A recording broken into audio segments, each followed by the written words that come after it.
बावधन खिलारमध्ये आपल्या सर्वांचं स्वागत. आता सध्या श्रीराम रथोत्सव या ठिकाणी आलोय आपण. यात्रेनिमित्त खास खिलारचं प्रदर्शन भरलं होतं, त्या निमित्तानं आज आपण धावती भेट का होईना पण आलो इथं. तर मालक आहेत, गायचा पहिला नंबर आलाय. तर नमस्कार. नमस्कार. तर आपलं नाव आणि गाव सांगा आपलं.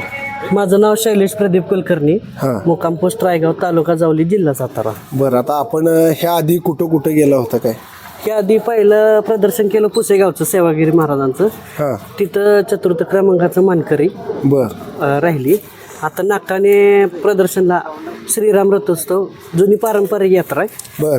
महाराष्ट्र केसरीचं त्याला हे आहे, त्या ह्याच्यात प्रथम क्रमांक मिळाला. बरं, आता साधारण आपल्या कुठल्या गटामध्ये खेळवली होती काय? त्यांनी कोसा आणि काजळी एकत्रच गट केला. हा, तर ते 16 होते त्या ह्याच्यात.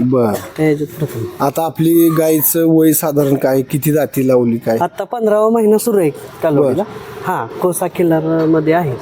आपण घरचीच आहे का आपण? नाही, दत्ता मामा हुलजंती यांच्याकडून खरेदी केलेली.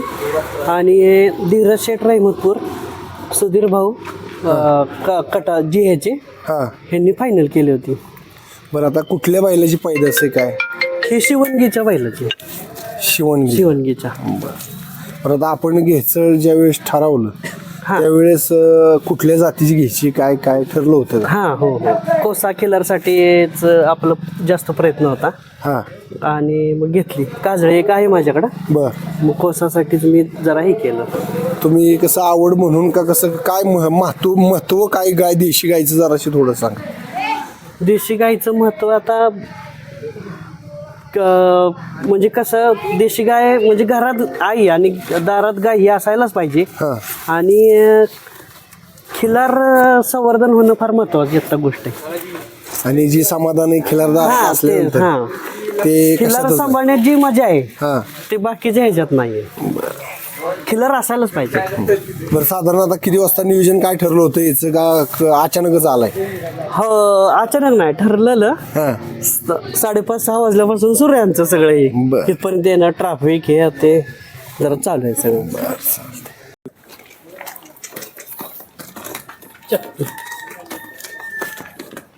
पुढे घ्या.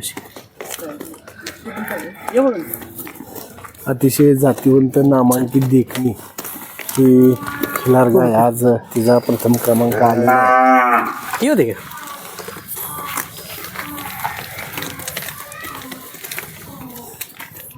बरं, आता आर के पाटलांचा त्या काळात चॅम्पियन झालेला हिंद केसरी म्हणजे देशात 1 नंबरचं चॅम्पियनचं त्यावेळेस माहिती काय कल्पना आहे का आपल्याला की त्यावेळेस माहिती थोडंसं?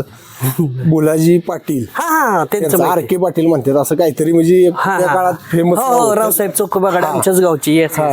काय हौशा होता. चांगला प्रथम क्रमांक, म्हणजे तो रेल्वेनं घेऊन गेलेला बैल आहे दिल्लीपर्यंत.